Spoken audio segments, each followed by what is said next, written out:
Smack-a-mug-up, everybody. Hey, like the beginning of every month, I try to do these episodes called Currently Cranking, and hopefully next month I'll be showing you vinyl because my turntable broke. You know, I think it's dead, but I'm going to take it to the turntable hospital. But it's not close to me. I looked it up. I got to travel a little bit, and I've been crazy busy, so I'll do it soon. And hopefully they can fix it. If not, then there might not be vinyl I'll be holding up next week, because I got to go do a deep search online for a turntable that is like the turntable I had. I had an old school turntable. It was a Technics. My whole stereo is a Technics. CD player, cassette deck, receiver, even the speakers, everything is Technics. So I want a Technics turntable, but Technics turntable today don't have no cords. It's all, you know, wireless bullshit. So I need to find one with cords, but let's hope I don't have to. And they bring it back from the dead. They resurrect my turn. And how cool would it be if they could fix it? You know, they bring it back to life and fix it and give it to me. Then I'll have a zombie turntable. That's awesome. So now, let's start with the records. Hey, I listen to way more than 10 records a month. Come on. But I just take the cream of the crop. The one that I'm like, that one. Believe me, there's a lot I play that's awesome. But it's like, okay, it's awesome. But, you know, I mean, how many times we're going to talk about the first Boston album? And albums like that. The first Van Halen. You know, I was just listening the other day to Highway to Hell. You know, these are, you know, I got to pick the more, there's still a lot of popular ones, but, you know, I'll explain as we go along, because hopefully I'll get it as well, because I don't even know what I'm saying.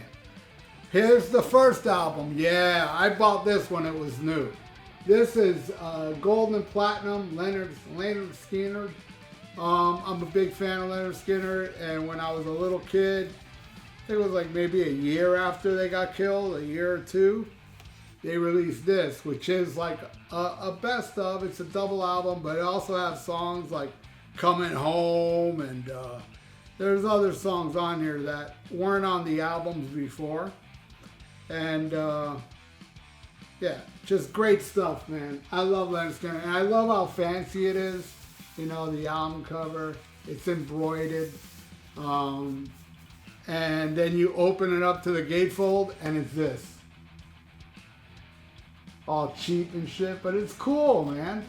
I've always loved looking at this when I was a little kid. Hell yeah, Leonard Skinner as stick figures. All right, now here's one interesting. I got to get a close-up of this one. This is Paul McCartney tripping the live Fantastic. Now, here's the thing. This is from the Flowers in the Dirt tour, and this album is songs from each show, or several shows, right? Well, believe me, I was front row at the Joe Robbie Stadium for this. Front row. And the song that he picked in Miami, let me find it, because it is the same vision I saw while he was playing the song. I'll find it. I'll find it here. No editing. Screw editing. I'm going to find it. Yeah, I found it. All right. They included the song Let It Be from the Miami show. And it even says here Miami and everything. I'll get a close-up of it in a second as I explain. When he played Let It Be, and I'm all the way front row, his piano rose and it swung right near me, man. I mean, he was right there.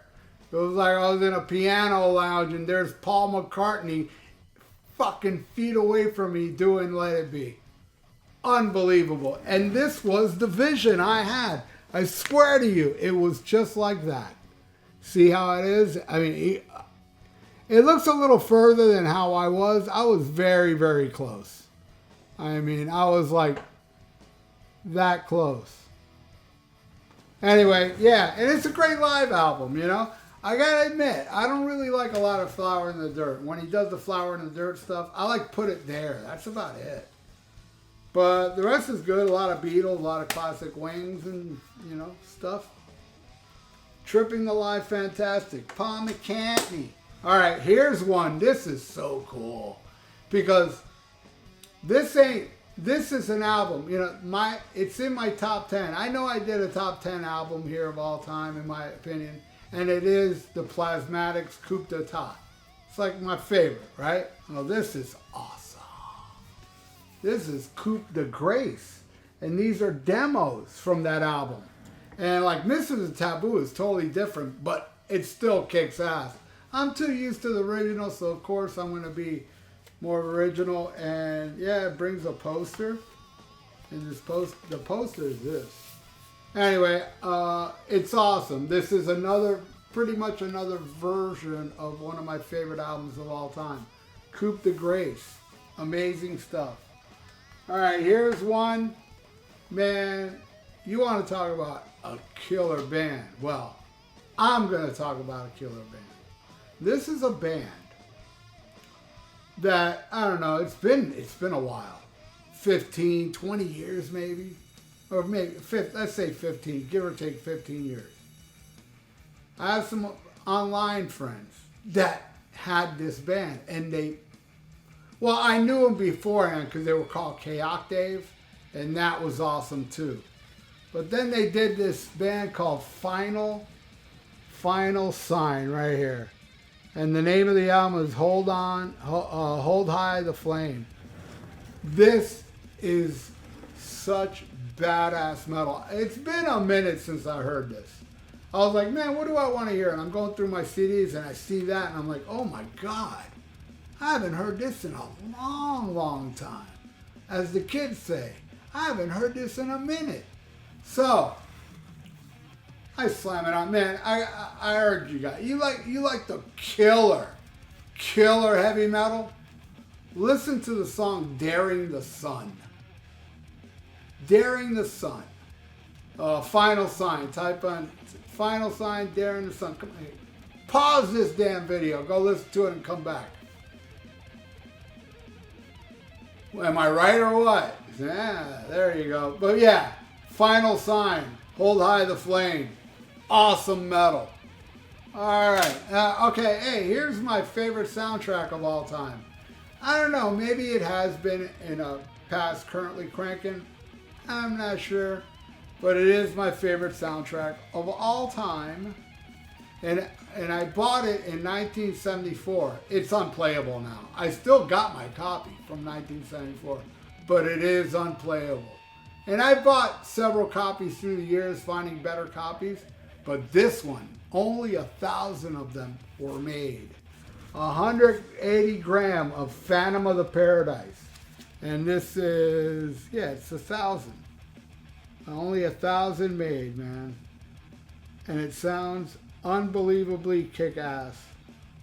You know, this was nominated for an Oscar. It lost because, you know, the Oscars are dumb. But this is my pride and joy. And it sounds so good and warm. What an album. What a movie. I love it. You know, I was on a thread I saw the other day. It was a thread that said, what is the worst movie you ever saw? And one guy wrote Phantom of the Paradise. I was like, and you know what? I got it. I understood. It is goofy. But, you know, the thing is, I saw it as a little kid. Very impressionable. It came and went in the theaters, and I would tell all my friends about this movie I saw, Phantom of the Paradise. And I didn't see it till like 1983 or something on MTV, finally. But yeah, Phantom of the Paradise. All right, next. Somebody told me this is pretty hard to get now. This is Rainbow in, is this, where was this at? I believe it's in Germany. Yeah, not in Germany, 1976. Rainbow, this rules. Stargazers on here. Man in the Silver Mountain, Still I'm Sad. Kill the King, Mistreated 20th Century Greensleeves. Catch the Rainbow. Now, that's a lot of songs for an album, but this is a double album. So, you know, some of these songs are like 20, 30 minutes long. but it's still great. I love it. I love this album. 1976, Rainbow in Germany. All right, my favorite Gary Moore album, man. My first Gary Moore album, Quarters of Power. And I'll tell you, I probably told this story before because it's a cool story of how I never heard of Gary Moore before. I didn't know who Gary Moore was. No idea. You know, I didn't even have Black Rose yet back then. None of that. I didn't know he was I found out all that out later. But how I discovered this album is pretty wild. There's this thing down here, it's probably everywhere. It's called a youth fair. Once a year, there's a youth fair. We go there once a year. You know, it's one of those, it's like a fair. And they call it the youth fair. And we're in line, because there was a lot of cars there. And we're in line to get in. There's a mountain of cars, right? And on the radio, they played End of the World. And you know how that song begins with the soloing? And I'm in the back seat of this car hearing this song on the radio going, what the fuck who is this? And then it goes into the song. And you know this song is long as hell. I mean, by the time the song's over, we're still in line to get into the place. Anyway, song's over and they go into, I don't know, Huey Lewis in the News or some bullshit. And I was like, oh man, we gotta stay and find out who that was, you know? And after Huey Lewis in the News, they played some bullshit like the Stray Cats, I don't know. Bunch of that crappy 80s shit. And, but finally, you know, that guy comes back on the air. And thank God he announced the songs.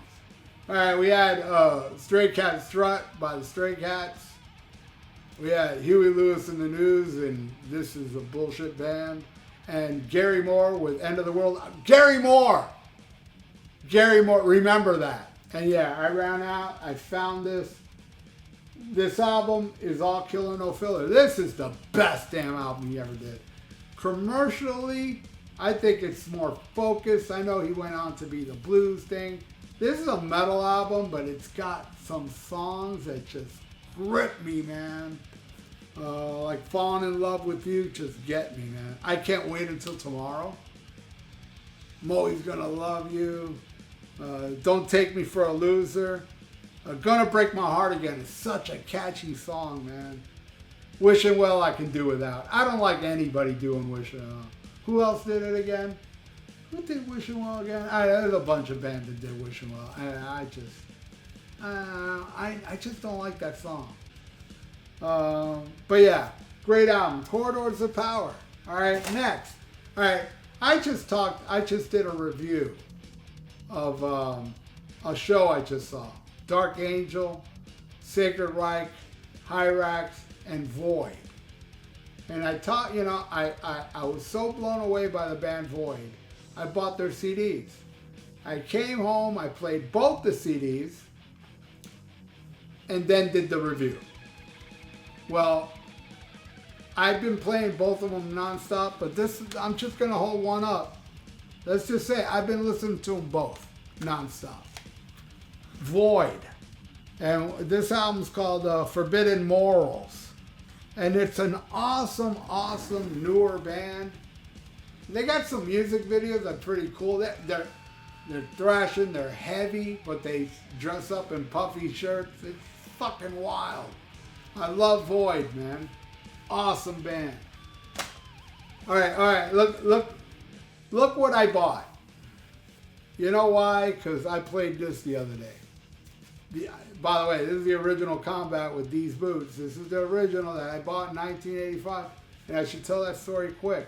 I used to take a city bus to a record store and port shop that was roughly 90 minutes away. And I got there and I never heard of Megadeth. And I'm looking through the records and I see this, and it had a little sticker, which I think I put it inside the CD. I still have that hype sticker. It says original Metallica guitarist Dave Mustaine. I knew Dave Mustaine. I knew No Life Till Leather. I knew the Metal Massacre. And I always was like, what happened to Dave Mustaine, you know? So I had to buy it, but I forgot my money at home. you know, I had chump change on me, but I forgot my money to buy it. And I was like, oh my God, I need this so bad. So I went up to the cashier and I said, listen, I left my money at home. Can you please just put this behind the counter? Because I'm going like, and I won't be back till like 3 hours. But when I come back, please, you know. And I ain't mad, it was there. She held it for me. Was it a he? I don't know. It's big. It's 40 years ago. This happened in 1985. 40 freaking years ago. You know? I don't know. I have no idea who sold me this, but it was somebody that worked in an import shop. And I took it home, I played it, and I couldn't believe my ears. This is like speed metal meets jazz, and Garth Samuelson and Chris Poland to me is the best guitar player of the Big Four. Definitely, without a doubt. No question about it. Garth Samuelson, David Ellison was much better back then, you know, playing the bass, you know. I mean, I'm not saying he's bad now. He probably plays the bass just as good, but he doesn't record shit like this. You know what I mean? Or, you know, who knows? Maybe he's not playing the bass as good as he used to because, you know, he jacks off, you know. Maybe that did it. I don't know. I don't know the answer to that. But all I know, and Dave Mustaine rules. I love his whiny little crazy voice. Well, I love it on the first, to rest in peace. Started grating on me after that. Killing is my business and business is good. Favorite song? Looking Down the Cross. Fear no evil. All right, this one's a comedy album. I don't think I've ever held up a comedy album I'm currently cranking. And I can't say I cranked it too loud like I usually do with music. But this is, to me, the funniest shit ever. It was not planned. This guy went into a nightclub midnight with no material. And it's the funniest shit I ever heard. Andrew Dice Clay, The Day the Laughter Died. This, it's uncomfortable. I mean, he hits on a guy's daughter in front of the dad, and then he talks about his dad doing the daughter. It's just vile. And there's people that walk out and call him an asshole. You know, it was just beyond vile. And I haven't heard this in a while. And you know, Dice said that The Day the Laughter Died Part 2 is better. I don't think so. As a matter of fact, I didn't even like it much. You know, I heard it. I did listen to it. It's on YouTube. And I listened to it, and I might have had a laugh or two as far as I can remember. But this is the shit. To me, this is the greatest comedy recording ever. It's like punk rock. All right. Okay, here. Beyond classic if you love the metal. And I'm talking about classic pirate metal. Yep. I'm talking about Running Wild with Jolly, what is it? Under Jolly Rogers. You can't go wrong with this album as far as like any song. This is definitely all killer, no filler. Definitely. Mind-blowing record that I got back in the day. And I got it when it was new, can you tell? It's seen better years, but the vinyl still plays well. And man, this one I played loud, unlike the Dice one. But yeah, man, everything on here, man. Every single song is amazing. On Running Wild, Under Jolly Roger. All right, here's the very first CD I ever bought. The very first time I bought a compact disc, it was 3 CDs. Led Zeppelin 2, Jimi Hendrix, Are You Experienced, and Metal Church, The Dark. It was brand new. I loved the first Metal Church album. I said, fuck it, let me take a chance on this.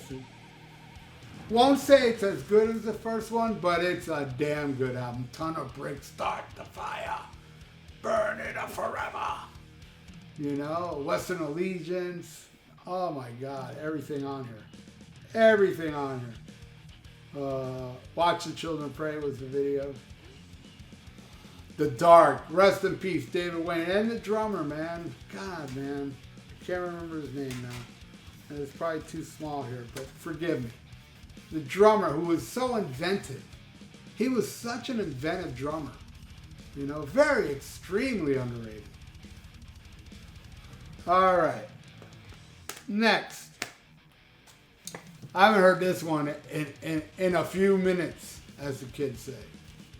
Right here. Billy Squier.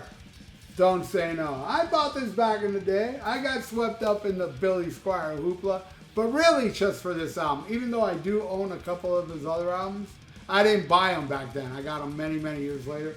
This one I bought when it was new. And In the Dark, man. My Kind of Lover. Don't Say No is awesome. Lonely is the Night. The Stroke. Speaking of David Ellison, The Stroke. Hell yeah, Billy Squier, Don't Say No. All right, here, man. You want to talk about a classic metal band that still rules, and rules hard. And this is an older album. This ain't the classic stuff. This ain't the 80s stuff. It's the future Saxon that rules. And yeah, I was blasting Metalhead just yesterday. What a vicious killer album. I mean, they had a couple spotty albums there. I can't say they're bad, but this is one, you know, it just got full of fucking steroids. A lot of testosterone. There's hair on them there testicles. Metalhead. And by the way, I didn't finish talking. I was looking at the album cover and I said, you know, I like to get a Killing Is My Business shirt. Let me go look for it. A lot of people, when I do my videos, they're always like, oh, where'd you get the shirt? Where'd you get the shirt? Man, I get my, just so you all know, I get my shirts because I look for it. I go online and I search for it. And like this, I put in Megadeth Killing Is My Business shirt. And I shopped around looking for the cheapest price. I found it for, you know, the total was $22. And it's nice quality. All right, yeah, Metalhead, Saxon. All right, this one I just got. I've been on such a Devo kick lately. I mean, heavily into Devo. I did watch the Netflix documentary. I didn't like it much. Honestly, it was like whatever. But I love the band. You know, I mean, the older I get, I love more. I always found them interesting in the early days. You know, I remember being a little kid watching Saturday Night Live, and they showed, you know, Bougie Boy, which I got that. I think it's Action 7, Figure 7, whatever it's called. Bougie Boy. Running around and then talking to the General Boy. It was always intriguing to me. It's weird. It's weird as hell. And then, fast forward a few years later, while I was buying albums, I said, oh, I'm going to buy that first Devo album that has Are We Not Men, Uncontrollable Urge, and my favorite cover of all time, Satisfaction. And I bought that, and that's the only one I lived with through all these years. But then lately, I bought all of them. Well, no. I bought everyone up to this one. And this one I just got in the mail. And it's, oh no, it's Devo. And they're like spuds. Anyway, this album I noticed it has this little cutout thing. You can cut it up and you can, you know, it has like a little stand here you can cut out. But I ain't gonna do that, man. Why would I do that? And all right, so here's the thing. And I know there's a lot of Devo fanatics out there. I go on YouTube and I look for people talking about Devo. I especially like people talking about their favorite Devo albums, like the rankings. And oh no, it's Devo, usually pretty low. I gotta tell you, man, I think it's like right up there. It may be my second favorite after the first one. Oh no, it's Devo. Peekaboo. I know what you do. Time out for fun. Total nerd shit, you know. Explosions is cool. Big nerds. Speed Racer, I used to not like. Now I like it. It's quirky, but I like it. Anyway, oh no, it's Devo. It's awesome. All right. Animal Boy by the Ramones. This is, you know, Too Tough to Die came back, you know, pretty strong. This one is maybe a little stronger. This is the one with Somebody Put Something in My Drink, Cretin and Bop. It's heavier. It's just a better album. I love Animal Boy. I love the Ramones, man.